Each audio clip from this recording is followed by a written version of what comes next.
അഹമ്മദാബാദ് വിമാന ദുരന്തത്തിന്റെ ഞെട്ടൽ മാറാതെ രാജ്യം. മരിച്ചവരുടെ എണ്ണം 265ആയി. മരണസംഖ്യ ഇനിയും ഉയരാനാണ് സാധ്യത. മെഡിക്കൽ വിദ്യാർത്ഥികൾക്ക് പുറമെ പ്രദേശവാസികൾക്കും ജീവൻ നഷ്ടപ്പെട്ടു. മരിച്ചവരുടെ ബന്ധുക്കളിൽ നിന്നും DNA സാമ്പിളുകൾ ശേഖരിച്ചു തുടങ്ങി. വിമാനത്തിന്റെ ഒരു ബ്ലാക്ക് ബോക്സ് കണ്ടെത്തി. അതേസമയം പ്രധാനമന്ത്രി നരേന്ദ്രമോദി ഇന്ന് അഹമ്മദാബാദിലെത്തും. വിമാന അപകടത്തെക്കുറിച്ച് അന്വേഷിക്കാൻ ഉന്നതതല സമിതിയെ നിയോഗിക്കും. പ്രാഥമിക അന്വേഷണം ആരംഭിച്ചെന്ന് എയർക്രാഫ്റ്റ് ആക്സിഡന്റ് ബ്യൂറോയും അറിയിച്ചു. വിവരങ്ങളുമായി ദുരന്ത സ്ഥലത്ത് നിന്ന് ശരത് ലാൽ ചേരുന്നുണ്ട്. ശരത് ലാൽ, രാജ്യത്തെ നടുക്കിയ വിമാന ദുരന്തത്തിന്റെ കാരണം ഇനിയും വ്യക്തമായിട്ടില്ല. എഞ്ചിനുകൾ തകരാറിലായതാണോ, പക്ഷികൾ ഇടിച്ചതാണോ എന്ന് അന്വേഷിക്കണമെന്നാണ് വിദഗ്ധർ ആവശ്യപ്പെട്ടിരിക്കുന്നത്. പൈലറ്റിന്റെ മെയ്ഡേ സന്ദേശവും നിർണായകമാണ്. എന്തൊക്കെയാണ് വിവരങ്ങൾ? നമ്മളിപ്പോൾ നമുക്ക് സൂം ചെയ്യാം. കാരണം ഈ നമ്മൾ കാണുന്ന സ്ഥലത്താണ് ഇപ്പോൾ സ്വാഭാവികമായിട്ടും നമ്മൾ കാണുന്ന തൊട്ടപ്പുറത്തുള്ള ആ ഹോസ്റ്റലിലേക്കാണ് വിമാനം പതിച്ചത്. ആ വിമാനം പതിച്ച ഹോസ്റ്റലിലാണ്. ആ ഹോസ്റ്റൽ പൂർണ്ണമായും തകർന്നിട്ടുണ്ട്. 20ഓളം വിദ്യാർത്ഥികളെ കുറിച്ച് ഇപ്പോഴും വിവരമില്ല. മെഡിക്കൽ സ്റ്റുഡൻസിനെ കുറിച്ചാണ് ഡീനിലെ രക്ഷിതാക്കൾ കംപ്ലൈന്റ് നൽകിയിരിക്കുന്നത്. അതുകൊണ്ട് തന്നെ നമുക്ക് അറിയാൻ കഴിയുന്നത് കാരണം മരണസംഖ്യ ഉയരാനുള്ള സാധ്യതയുണ്ട്. അതുപോലെ ഹോസ്റ്റലിന് പുറത്തേക്ക് സ്കൂളിൽ പോകുന്ന വിദ്യാർത്ഥികളുടെ മേൽ പോലും വിമാനത്തിന്റെ അവശിഷ്ടങ്ങൾ പതിക്കുകയും ചെയ്തിട്ടുണ്ട്. ഒരു വിദ്യാർത്ഥിയുടെ മരണം സ്ഥിരീകരിച്ചിട്ടുണ്ട്. അതുപോലെ 2 പ്രമുഖ വ്യവസായികളുടെ മരണവും സ്ഥിരീകരിച്ചിട്ടു എന്നാണ് നമുക്ക് ലഭിക്കുന്ന റിപ്പോർട്ടും. ഏതായാലും പ്രദേശവാസികളായ 45ഓളം പേരെ ഇപ്പോൾ പരിക്കേറ്റ ആശുപത്രിയിൽ ചികിത്സയിലാണ്. 20ഓളം മരണം വിദ്യാർത്ഥികളടക്കം 20ഓളം മരണം സ്ഥിരീകരിച്ചിട്ടുണ്ട്. എന്നാൽ ഇവരെയൊക്കെ DNA ടെസ്റ്റ് നടത്തിയ ശേഷം മാത്രമേ ഔദ്യോഗികമായിട്ട് പേരുവിവരങ്ങൾ പുറത്തുവിടുള്ളൂ എന്നാണ് സർക്കാർ വൃത്തങ്ങൾ നമ്മളോട് പറഞ്ഞിരിക്കുന്നത്. ഇപ്പോൾ നമുക്ക് കാണാൻ കഴിയുന്ന പോലീസ് ബാരിക്കേഡ് വെച്ചു മറച്ചിരിക്കുന്ന സ്ഥലത്തിന്റെ തൊട്ട് ആ വഴിയിൽ പോലും അവിടെ മതില് തകർന്നതായി കാണാം. ആ വഴികളിൽ പോലും കാരണം വിമാനാവസ്ഥകൾ ഇന്ന് രാവിലെ പുലർച്ചയോടുകൂടിയാണ് വിമാനാവസ്ഥകൾ. ഫോറൻസിക് സംഘം ഇപ്പോൾ അകത്തേക്ക് പോകുന്ന കാഴ്ചയാണ് നമുക്ക് കാണുന്നത്. ആ ഫോറൻസിക് സംഘം അകത്തേക്ക് പോകുന്നു. അതുകൊണ്ട് തന്നെ ഇനി കൂടുതൽ പരിശോധനകൾ നടത്തേണ്ട ആവശ്യമുണ്ട്. അതുപോലെ ഇന്നലെ 12 ബുൾഡോസർ ഉപയോഗിച്ചാണ് ഇതിന്റെ നാശനഷ്ടങ്ങളും തകർന്ന കെട്ടിടങ്ങളും അടക്കം മാറ്റിയിരിക്കുന്നത് എന്ന് അസിസ്റ്റന്റ് പോലീസ് കമ്മീഷണർ അല്പം മുമ്പ് നമ്മളോട് സ്ഥിരീകരിച്ചിരുന്നു. ഏതായാലും വളരെ വലിയൊരു ദുരന്തമാണ്. ഈ സ്ഥലത്തിന്റെ പേര് എന്ന് പറഞ്ഞാൽ ഗോഡാക്ക റോഡ് എന്നാണ്. ഗോഡ റോഡ് എന്നറിയപ്പെടുന്ന റോഡിലെ BJ മെഡിക്കൽ കോളേജ് ഹോസ്റ്റലും ആൺകുട്ടിയുടെ ഹോസ്റ്റലും മെസ്സിലുമാണ് ഈ ദുരന്തം വന്നു ചേർന്നത്.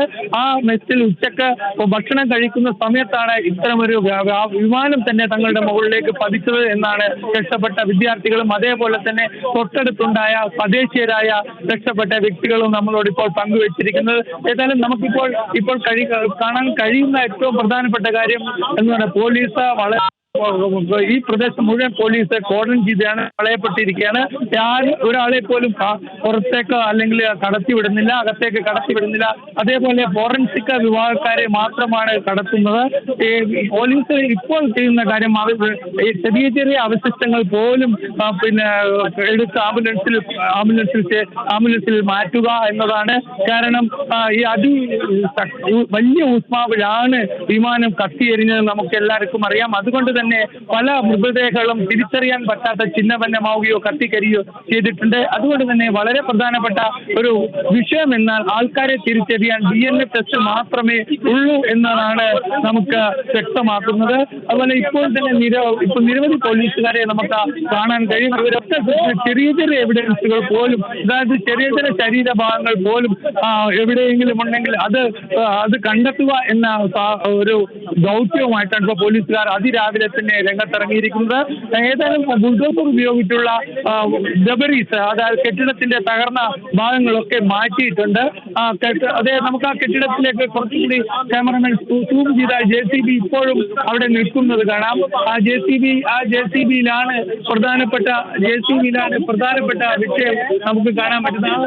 ഫയർഫോഴ്സിന്റെ ഇതിന് തൊട്ട് ബാക്കായിരുന്ന JCB അവിടെയാണ് യഥാർത്ഥത്തിൽ ഹോസ്റ്റൽ ഉണ്ടായിരുന്നത്. അവിടെയായിരുന്നു 45 മണിക്കൂറോളം വിദ്യാർത്ഥികൾ ഭക്ഷണം കഴിച്ചിരിക്കുന്നത് എന്ന് പ്രാഥമിക റിപ്പോർട്ട്. ഇതിൽ 20 പേരെ കുറിച്ച് ഇപ്പോൾ യാതൊരു വിവരവുമില്ല എന്നാണ് രക്ഷിതാക്കൾ പലരും പരാതിപ്പെട്ടിരിക്കുന്നത്. ഡീനിന് ഇത് സംബന്ധിച്ച പരാതി നൽകി എന്നാണ് നമുക്ക് ഇപ്പോൾ ലഭിക്കുന്നത്.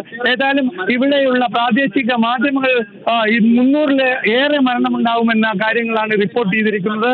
കാരണം പ്രദേശവാസികൾ 45ഓളം പേരെ കാണാതായിട്ടുണ്ട്, മെഡിക്കൽ സ്റ്റുഡൻസ് അടക്കം എന്നുള്ള പരാതികളും ഉയർന്നു വന്നിട്ടുണ്ട്. ഇക്കാര്യങ്ങളൊക്കെ തന്നെ ഇപ്പോൾ പോലീസ് കാര്യങ്ങൾ പരിശോധിച്ചു വരികയാണ്.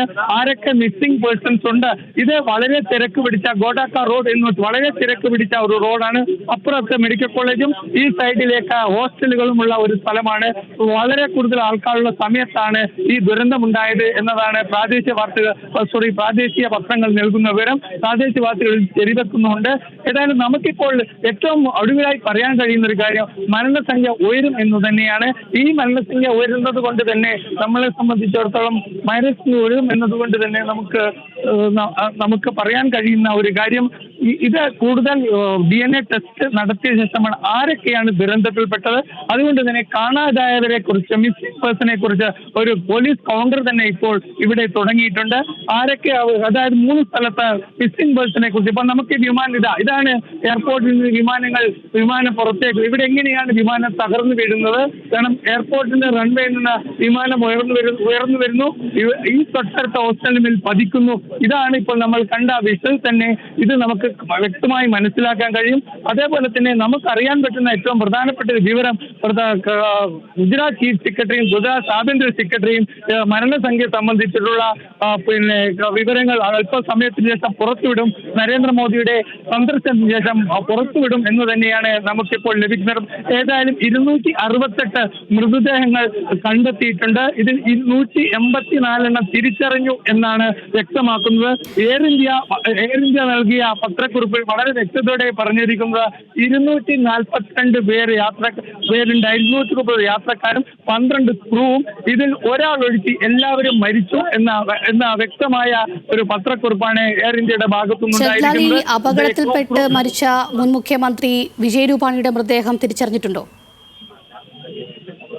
വളരെ വളരെ പ്രധാനപ്പെട്ട ഒരു ചോദ്യമാണ് താങ്കൾ ചോദിച്ചിരിക്കുന്നത്. കാരണം ഇതുവരെ ഇത് സംബന്ധിച്ച DNA ടെസ്റ്റ് നടത്താൻ തുടങ്ങിയിട്ടേ ഉള്ളൂ. മുൻ മുഖ്യമന്ത്രിയുടെ ബന്ധുക്കളുടെ DNA ടെസ്റ്റ് എടുക്കണം. അതുകൊണ്ട് തന്നെ മുഖ്യമന്ത്രിയുടെ ബന്ധുക്കളെ വിളിച്ചു വരുത്തിയിട്ടുണ്ട്. DNA ടെസ്റ്റ് നടത്തിയാൽ മാത്രമേ അദ്ദേഹത്തെ തിരിച്ചറിയൂ. കാരണം അദ്ദേഹം ഇരുന്ന സീറ്റിൽ 5C സീറ്റ് പൂർണ്ണമായി ആ ഭാഗങ്ങളൊക്കെ പൂർണ്ണമായി കത്തി നശിച്ച രീതിയിലാണ്. മുൻഭാഗത്താണ് വിമാനത്തിന്റെ മൂക്കൊഴിച്ച് വാലറ്റമൊഴിച്ചുള്ള ഭാഗങ്ങളൊക്കെ പൂർണ്ണമായി തകർന്ന നിലയിലാണ്. അതുകൊണ്ട് തന്നെ രൂപാണിയുടെ മരണം ഇതുവരെ സ്ഥിരീകരിച്ചിട്ടില്ല. രൂപാണിയെ മാത്രമല്ല, മരണപ്പെട്ടവരുടെ വ്യക്തികളുടെ മരണം ഇതുവരെ സ്ഥിരീകരിച്ചില്ല.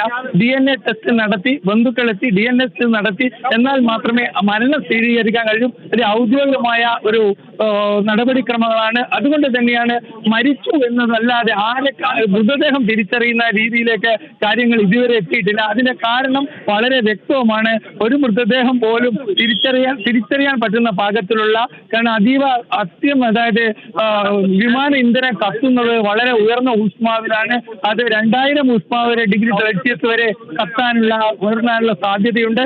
അതുകൊണ്ട് തന്നെ ശരീരഭാഗങ്ങൾ തിരിച്ചറിയാൻ പറ്റാത്ത അവസ്ഥയിലേക്ക് ഉരുങ്ങിക്കഴിഞ്ഞിരിക്കും എന്നാണ്. ശരിയാണ്. അപ്പോൾ ഈ പ്രധാനമന്ത്രി നരേന്ദ്രമോദി ഇന്ന് സംഭവ സ്ഥലം സന്ദർശിക്കുകയാണ്. ഈ സംഭവത്തിന് ഉടനടി തന്നെ ടാറ്റ ഗ്രൂപ്പ് മരണപ്പെട്ടവരുടെ കുടുംബങ്ങൾക്ക് 1 കോടി രൂപ വീതം നൽകാമെന്ന് ഉറപ്പ് പറഞ്ഞിട്ടുണ്ട്. എന്നാൽ കേന്ദ്രത്തിന്റെ ഭാഗത്തുനിന്ന് എന്ത് തീരുമാനമാണ് ഇനി ഉണ്ടാവുക? അതെ, കാരണം ഇപ്പോൾ എയർ ഇന്ത്യ ഇതിനായിട്ട് പൂർണ്ണ രൂപത്തിൽ ഒരു കാര്യം ചെയ്തിരിക്കുന്നു. പൂർണ്ണ രൂപത്തിൽ എയർ ഇന്ത്യ ഇക്കാര്യങ്ങൾ വളരെ വ്യക്തമായിട്ട് എയർ ഇന്ത്യ വ്യക്തമാക്കിയിട്ടുണ്ട്. കുടുംബങ്ങൾക്കും മരണപ്പെട്ടവർക്കും തങ്ങൾ എല്ലാ സഹായങ്ങളും ചെയ്യുമെന്ന് എയർ ഇന്ത്യ വ്യക്തമാക്കിയിട്ടുണ്ട്. ഏതായാലും നരേന്ദ്രമോദി പ്രധാനമന്ത്രി എത്തിയ ശേഷം ഇത് സംബന്ധിച്ച നഷ്ടപരിഹാരം സംബന്ധിച്ച ഒരു പ്രഖ്യാപനം സംസ്ഥാന സർക്കാരും കേന്ദ്ര സർക്കാരും നടത്തുമെന്ന് തന്നെയാണ് നമുക്കിപ്പോൾ ലഭിക്കുന്ന വിവരം. എന്തായാലും ഇപ്പോഴുള്ള പ്രാഥമിക എത്ര പേർ മരണമടഞ്ഞു അതിനെ തിരിച്ചറിയുക, അതുകൊണ്ട് തന്നെ തിരിച്ചറിയാനുള്ള നടപടിക്രമങ്ങളുമായിട്ട് മുന്നോട്ട് പോകുന്നു. ഇപ്പോൾ തൊട്ടപ്പുറത്തുള്ള മോർച്ചറിയിലാണ് ഇപ്പോൾ മൃതദേഹങ്ങൾ സൂക്ഷിച്ചിരിക്കുന്നത്. മൃതദേഹങ്ങൾ എന്ന് പറയുന്നതിലുപരി ഭാഗങ്ങൾ എന്ന് പറയേണ്ടി വരും. അത്ര രീതിയിൽ അത്ര ഇത് കത്തിക്കരിഞ്ഞ രീതിയിലാണ് മൃതദേഹങ്ങൾ പലതുമെന്നാണ് ഇത് നീക്കം ചെയ്ത പോലീസുകാർ ഇന്ന് നമുക്ക് ഗുജറാത്ത് പോലീസിന്റെ ഉന്നത ഉദ്യോഗസ്ഥന്മാർ പോലും നമ്മളോട് പറഞ്ഞത്. കാരണം ഭയാനകമായ കാഴ്ച തന്നെയായിരുന്നു. കാരണം ഒരു കാരണവശാലും സ്ത്രീയോ പുരുഷനോ എന്ന് പോലും തിരിച്ചറിയാൻ പറ്റാത്ത രൂപത്തിലായിരുന്നു പല മൃതദേഹങ്ങളും. എന്തിനെ പിന്നെ ഇതുപോലും നമുക്ക് സ്വാഭാവികമായിട്ടും ഒരു കാരണവശാലും തിരിച്ചറിയാൻ പറ്റാത്ത അവസ്ഥയിലാണ്. എന്തോ പിന്നെ വ്യക്തമാണ്. നമുക്ക് ഇനി സുജിത് ചന്ദ്രൻ കൂടി നമ്മോടൊപ്പം ചെയ്യുന്നുണ്ട്. രാജ്യത്തെ നടുക്കിയ വിമാന ദുരന്തത്തിന്റെ കാരണം ഇനിയും വ്യക്തമായിട്ടില്ല. എഞ്ചിനുകൾ തകരാറിലായതാണോ പക്ഷികൾ ഇടിച്ചതാണോ എന്ന് അന്വേഷിക്കണമെന്നാണ് വിദഗ്ധർ ആവശ്യപ്പെട്ടിരിക്കുന്നത്. പൈലറ്റിന്റെ മേഡി സന്ദേശവും നിർണായകമാണ്. നമുക്ക് സുജിത് ചന്ദ്രനിലേക്ക് തന്നെ പോകാം. സുജിത് ചന്ദ്രൻ, ഈ ബ്ലാക്ക് ബോക്സ് നമുക്ക് ആദ്യം ലഭിച്ചിട്ടുണ്ട് ഒരെണ്ണം. അപ്പോൾ അതിൽ നിന്ന് ലഭിക്കുന്ന വിവരങ്ങൾ ഒരു നിർണായകമാവില്ലേ ഈ സാഹചര്യത്തിൽ? അഞ്ജലി, ഏറ്റവും പ്രധാനപ്പെട്ടത് ഇനി രണ്ട് കാര്യങ്ങളാണ്. ഒന്ന്, എത്ര പേർ മരിച്ചു എന്ന് കൃത്യമായി തിട്ടപ്പെടുത്തുക. അത് സംബന്ധിച്ച ഒരു അവ്യക്തതയും അത് സംബന്ധിച്ച് ഇപ്പോഴത്തെ രൂപവും ശരത് ഡൽഹിയിൽ നിന്ന് സംഭവ സ്ഥലത്ത് നിന്ന് തന്നെ പറഞ്ഞല്ലോ. രണ്ടാമത്തെ കാര്യം, ഏറ്റവും പ്രധാനപ്പെട്ടത് എന്താണ് ഈ അപകടത്തിൻ്റെ കാരണം എന്ന് കണ്ടെത്തുകയാണ്. ബോയിങ് വിമാനങ്ങൾ അപകടത്തിൽപ്പെടുക എന്നത് അത്യപൂർവമാണ്. ഇന്ത്യയിൽ ബോയിങ് വിമാനങ്ങൾ അപകടത്തിൽപ്പെട്ടിട്ടില്ല. ഏറ്റവും സുരക്ഷിതമെന്ന് കരുതുന്ന ലോകം വിശ്വസിക്കുന്ന ഒരു ശ്രേണിയിലുള്ള വിമാനങ്ങളാണ് ഈ ബോയിങ് വിമാനങ്ങൾ. അതുകൊണ്ട് തന്നെ ഇത് പറന്നുയർന്ന് ഏതാണ്ട് 1 മിനിറ്റിനുള്ളിൽ തന്നെ അപകടത്തിൽപ്പെട്ട് തകർന്നു വീണു എന്ന് പറഞ്ഞാൽ അത് ആശ്ചര്യകരമാണ്. അതിൽ തീർച്ചയായിട്ടും ആ അപകടം എങ്ങനെ സംഭവിച്ചു എന്ന് വലിയ ദുരൂഹത ബാക്കിയാണ്. വിമാനത്തിൻ്റെ ഈ പിന്നിൽ വാൽഭാഗത്തായിട്ടാണ്, ആ ഭാഗം തകർന്നിട്ടുണ്ടായിരുന്നില്ല. അവിടെ നിന്നാണ് ഈ നാശാവശിഷ്ടങ്ങൾക്കിടയിൽ നിന്ന് ഇപ്പോൾ ബ്ലാക്ക് ബോക്സ് കണ്ടെത്താനായിട്ടുണ്ട്. 2 ബ്ലാക്ക് ബോക്സുകളാണ് വിമാനത്തിലുള്ളത്. കോക്പിറ്റ് വോയിസ് റെക്കോർഡർ അടക്കമുള്ള ഈ കൊളിഷൻ വലിയ അപകടം നടന്നാലും ഒരുപക്ഷെ തകർന്നു വീണാലും സംരക്ഷിച്ച് നിർത്തുന്ന രീതിയിൽ, തകർന്നു പോകാത്ത രീതിയിലാണ് ബ്ലാക്ക് ബോക്സിൻ്റെ നിർമ്മാണം. അപ്പോൾ അതിനകത്തെ ഡേറ്റ എന്തായാലും സംസ്കരിച്ചെടുക്കുന്നതിന്, ആ ഡേറ്റ എന്താണെന്ന് ഡീകോഡ് ചെയ്യുന്നതിന് ഒരു മിനിമം സമയം വേണം. അതിനുവേണ്ടി കാത്തിരിക്കുകയാണ് ലോകം. രണ്ടാമത്തെ പ്രധാനപ്പെട്ട ഈ അന്വേഷണത്തിലെ ഒരു വലിയ സാധ്യത എന്താണെന്ന് പറഞ്ഞാൽ, ഇത് അഹമ്മദാബാദ് നഗരത്തിലാണ് തകർന്നു വീണത്. ഇത് തകർന്നു വീഴുന്ന ദൃശ്യങ്ങളടക്കം നമുക്ക് കിട്ടിയിട്ടുണ്ട്. അതുകൊണ്ട് എന്തൊക്കെയാണ് അവസാന നിമിഷം പൈലറ്റ് ചെയ്യാൻ ശ്രമിച്ചത്, എന്തൊക്കെയാണ് കോക്പിറ്റിലും അതേപോലെ വിമാനത്തിൻ്റെ ഓൺബോർഡിലും സംഭവിച്ചത് എന്നതടക്കമുള്ള കാര്യങ്ങൾക്ക് ഏറെക്കുറെ ഇപ്പോൾ ഒരു കാട്ടിലോ മറ്റോ ആണ് തകർന്നു വീഴുന്നതെങ്കിൽ ഇത്ര വ്യക്തമായ അതിൻ്റെ ഒരു ദൃശ്യം ഒന്നും കിട്ടാനില്ല. ഇപ്പോൾ തന്നെ ഏവിയേഷൻ വിദഗ്ധരൊക്കെ പറയുന്നത് 2 കാര്യങ്ങളാണ്. ഒന്ന്, ഇതിൻ്റെ ലാൻഡിംഗ് ഗിയറുകൾ താണിരിക്കുകയാണ്. ഒരു 400 അടി ഓൾട്ടിറ്റ്യൂഡിലേക്ക് വിമാനം ഉയരുമ്പോൾ പോലും ആ സമയത്തും ലാൻഡിംഗ് ഗിയറുകൾ താഴ്ന്നിരിക്കുന്നു. അതുപോലെ ത്രസ്റ്റ് തുറന്നു വച്ചിരിക്കുന്നു. ഈ 2 കാര്യങ്ങളും ഒരേ സമയം സംഭവിക്കില്ല. കാര്യം വിമാനത്തിന് ആക്സിലറേഷൻ സംഭവിച്ച് അത് ഒരു ഓൾട്ടിറ്റ്യൂഡിലേക്ക് ഉയരണമെങ്കിൽ ലാൻഡിംഗ് ഗിയർ കാറ്റിൻ്റെ ഗതിവേഗത്തെ ഘർഷണം കാരണം അത് തടസ്സമാണ്. അതുകൊണ്ട് അത് ഉള്ളിലേക്ക് പോയേ പറ്റൂ. അപ്പോൾ കാര്യമായ തകരാറുണ്ടെങ്കിൽ മാത്രമേ അപ്പോഴും ലാൻഡിംഗ് ഗിയറുകൾ പുറത്തേക്ക് നിൽക്കൂ. രണ്ടാമത്തെ കാര്യം, ത്രസ്റ്റുകൾ തുറന്നു വച്ചിരിക്കുന്നു ആ സമയത്തും എന്നുള്ളത്. ഇത് 2 കൂടി സംഭവിക്കില്ല എന്നാണ് ഏവിയേഷൻ വിദഗ്ധരൊക്കെ തന്നെ പറയുന്നത്. അതുകൊണ്ട് തന്നെ വിമാനം പറന്നുയർന്ന് ഈ റൺവേയുടെ മുഴുവൻ ദൂരവും ഓടിയതിനു ശേഷം വിമാനം പറന്നുയർന്നു, മുഴുവൻ ഇന്ധനവും അതിൽ ഈ ബോയിങ് വിമാനത്തിലുണ്ട്. അങ്ങനെ അത്ര പെട്ടെന്ന് 1 മിനിറ്റിനുള്ളിൽ ഇത്ര വലിയ ഒരു സാങ്കേതിക തകരാറ് ആ വിമാനത്തിന് സംഭവിച്ചത് എങ്ങനെയെന്നത് വളരെ ദുരൂഹമാണ്.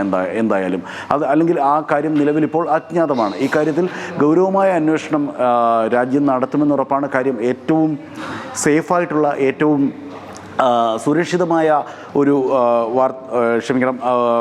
ഗതാഗത സംവിധാനം വായുമാർഗമാണെന്നാണല്ലോ പറയാറുള്ളത്. അതുകൊണ്ട് തന്നെ ഇത്രയും സുരക്ഷിതമായ ഒരു എയർക്രാഫ്റ്റിന് ഇങ്ങനെ ഒരു അതീവ വലിയ ദുരന്തം സംഭവിച്ചതിൻ്റെ പിന്നിലെ കാരണം തീർച്ചയായിട്ടും കണ്ടെത്തേണ്ടതുണ്ട്. ഇന്ത്യയുടെ മാത്രം ആവശ്യമല്ല, ലോകത്തിൻ്റെയും ആവശ്യമാണ്. അതുകൊണ്ട് തന്നെ അമേരിക്കയുടെയും ബ്രിട്ടൻ്റെയും ഏജൻസികൾ, അമേരിക്കയുടെ ഔദ്യോഗിക ഫെഡറൽ ഏജൻസിയും ഒരു സ്വതന്ത്ര ഏജൻസിയും അതേപോലെ തന്നെ ബ്രിട്ടൻ്റെ ഈ വിമാനാപകടങ്ങൾ സംബന്ധിച്ച് അന്വേഷിക്കുന്ന ഏജൻസിയും നമ്മുടെ ഏജൻസിയായ എയർക്രാഫ്റ്റ് ആക്സിഡൻറ്റ്സ് ഇൻവെസ്റ്റിഗേഷൻ ബ്യൂറോയോടൊപ്പം ഇതിൻ്റെ അന്വേഷണത്തിൽ സഹകരിക്കുന്നുണ്ട്. ഈ ലോകരാജ്യങ്ങളിലെ ബ്രിട്ടൻ്റെയും സ്പെയിൻ്റെയും ഒക്കെ പൗരന്മാർ ഈ അപകടത്തിൽ പെട്ടിട്ടുമുണ്ട്. അതുകൊണ്ട് തന്നെ ഈ ബോയിങ് വിമാനത്തിന് സംഭവിച്ച ഈ ഒരു ദുരന്തത്തെക്കുറിച്ച് അന്വേഷിച്ചറിയേണ്ടതും അതിന് വ്യക്തത തേടേണ്ടതും ലോകത്തിൻ്റെ കൂടി ആവശ്യമാണ്. മറ്റൊരു കാര്യം, മരണസംഖ്യയെക്കുറിച്ച് തന്നെയാണ്. ശരത് ഇപ്പോൾ ശരിയായി സൂചിപ്പിച്ചതുപോലെ എത്ര പേർ മരിച്ചു എന്ന കാര്യത്തിൽ നമുക്കിപ്പോൾ രണ്ട് കാര്യത്തിൽ മാത്രമേ വ്യക്തതയുള്ളൂ. ഒന്ന്, 242 പേരായിരുന്നു ഈ ക്രൂ അടക്കം വിമാനത്തിൻ്റെ ഓൺബോർഡിൽ ഉണ്ടായിരുന്നത്. അതിലൊരാൾ രക്ഷപ്പെട്ടു. ബാക്കി 241 പേരും മരിച്ചു എന്ന് എയർ ഇന്ത്യ അടക്കം ഇപ്പോൾ സ്ഥിരീകരിക്കുന്നുണ്ട്. ഇന്നലെ ആഭ്യന്തരമന്ത്രി അമിത്ഷാ സ്ഥലം സന്ദർശിച്ച ശേഷം ലോൺ സർവൈവർ ഒരാൾ മാത്രമേ ശേഷിക്കുന്നു എന്ന് പറഞ്ഞിട്ടുണ്ട്. അപ്പോൾ 241 പേർ മരിച്ചു അവിടെ എന്നുറപ്പാണ്. ദുഃഖകരമായ മറ്റൊരു കാര്യം, BJ ആശുപത്രിയുടെ ഹോസ്റ്റലിൻ്റെ മുകളിലേക്കാണ് ഈ വിമാനം വീണത് എന്ന് നമുക്കറിയാം. മെഡിക്കൽ കോളേജിൻ്റെ ഹോസ്റ്റലിൻ്റെ മുകളിലേക്കാണ് ഈ വിമാനം വീണതെന്നറിയാം. അവിടുത്തെ 5 പേർ മരിച്ചതായിട്ടാണ് ആദ്യം വന്ന വിവരം. അതിനുശേഷം അല്പം മുമ്പ് നമ്മുടെ ബുള്ളറ്റിൻ തുടങ്ങുന്നതിന് മുമ്പ് ഏജൻസികൾ തരുന്നത് 5 വിദ്യാർത്ഥികളും ഒരു സീനിയർ ഡോക്ടറും. മറ്റു വിവരങ്ങൾ കൂടി അറിയേണ്ടതായിട്ടുണ്ട്. നമുക്ക് തിരിച്ചു വരാം.